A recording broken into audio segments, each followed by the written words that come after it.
To set up for, I believe, what is going to be the incredible thrust-to-weight ratio demonstration. Watch out, it's going to be loud.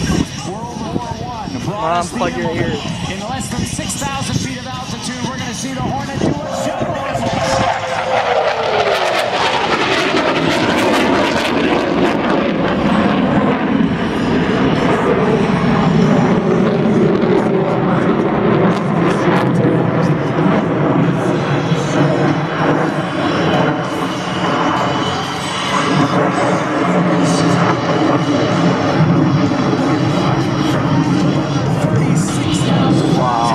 Oh my God, it's there.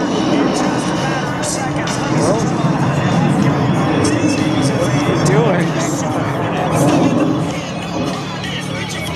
All Navy fighter pilots undergo 2 Where'd he go? flight training before earning their wings of I gold. lost him. Lieutenant Allen earned his wings of gold from Naval Air Station Meridian, Mississippi back in 2006. He's since accrued over 1,500 flight hours, including more than 1,000. Oh, he's behind us. F-18 Hornet. He's fully qualified aboard Navy aircraft, accumulating over 250 day and night carrier arrested landings. What we're going to see next is the amazing tight turn capability of the F-18 Super Hornet. If you can't turn tight, you can't fight.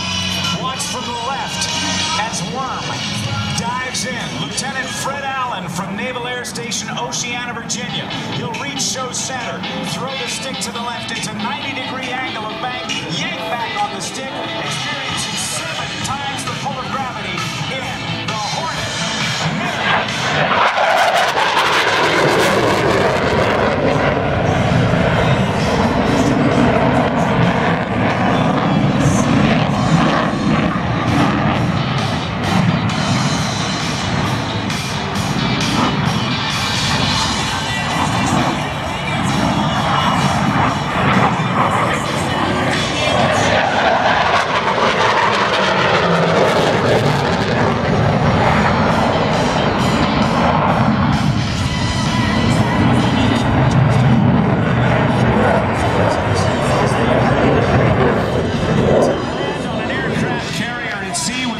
Sometimes pitching flight deck.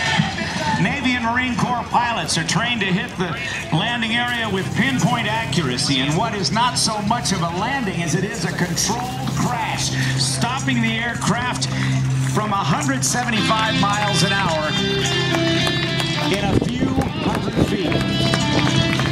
Let's watch from the right.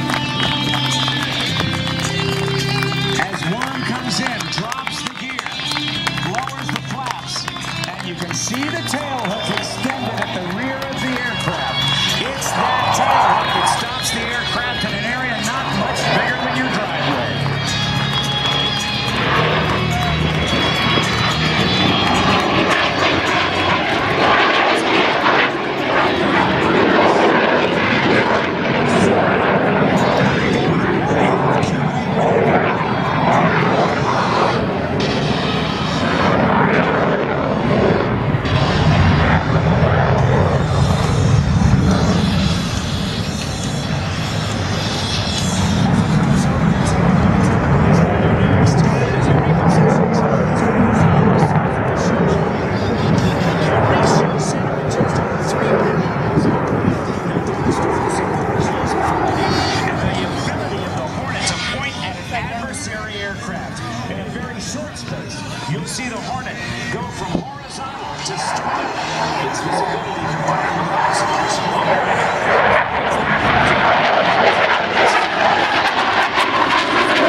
of the F-18 Hornet allows it to come in very, very slow and demonstrate some very, very impressive high angle of attack capabilities. With the engines.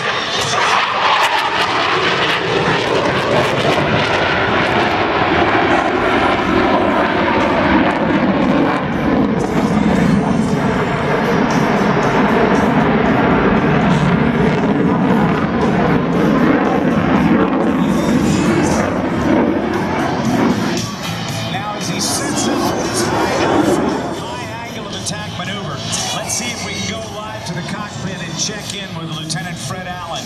Hello, Worm. This is Rob. Do you still copy? Rob, how you doing? We're doing good. I think you're setting up for a high alpha pass. Is that correct? That's correct. All right.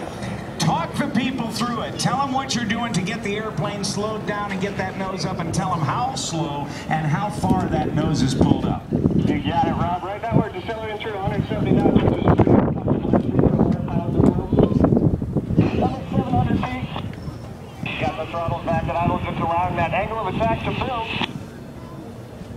150 knots now.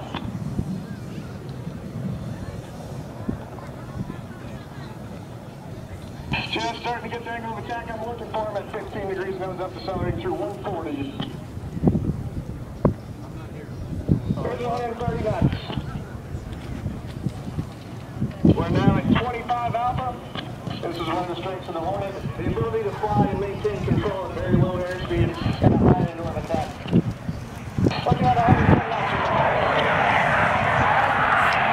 That's about 125 miles an hour.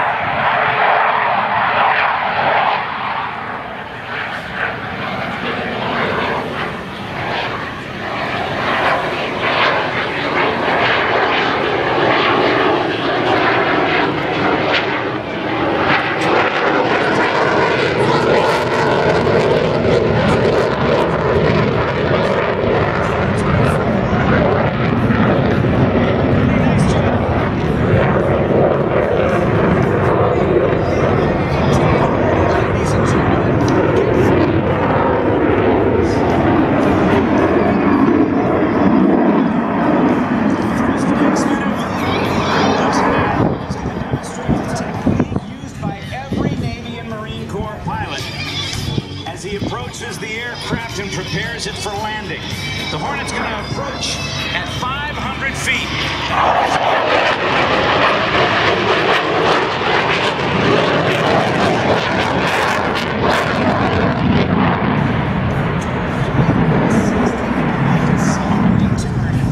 Lowering the landing flaps, I should say the flaps.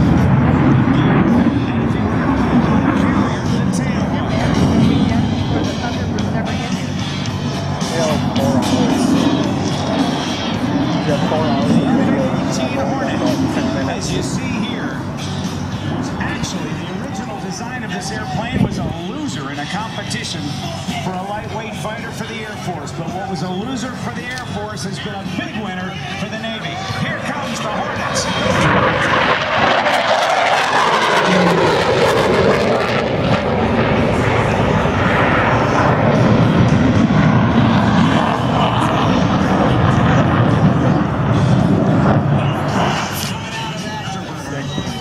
The F-18 Hornet slows to the speed where the gear can be lowered, about 275 knots. As he approaches, we're going to pretend we're the landing signal officer up here and give him a call as he approaches with only about 15 seconds in final approach mode to the point where he's going to touch down. Yeah, but Rob, that seems like 10 seconds to a Navy guy because you can't count that high.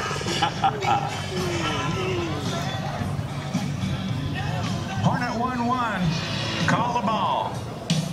336, I want a ball 4.8. Roger ball.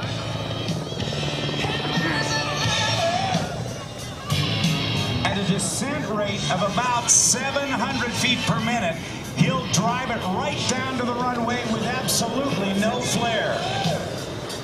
And in case that tailhook missed, he He's got enough power as he shoves the throttle forward to go around for coming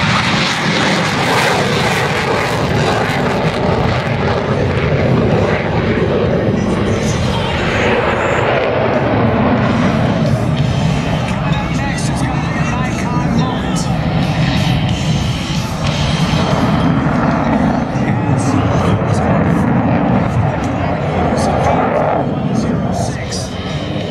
At Naval Air Station Oceana, the Master Jet Base in Virginia Beach, Virginia, sets up for one more high-speed photo pass. And he'll do his final carrier break and begin to set up to land. The F-18 flown in today's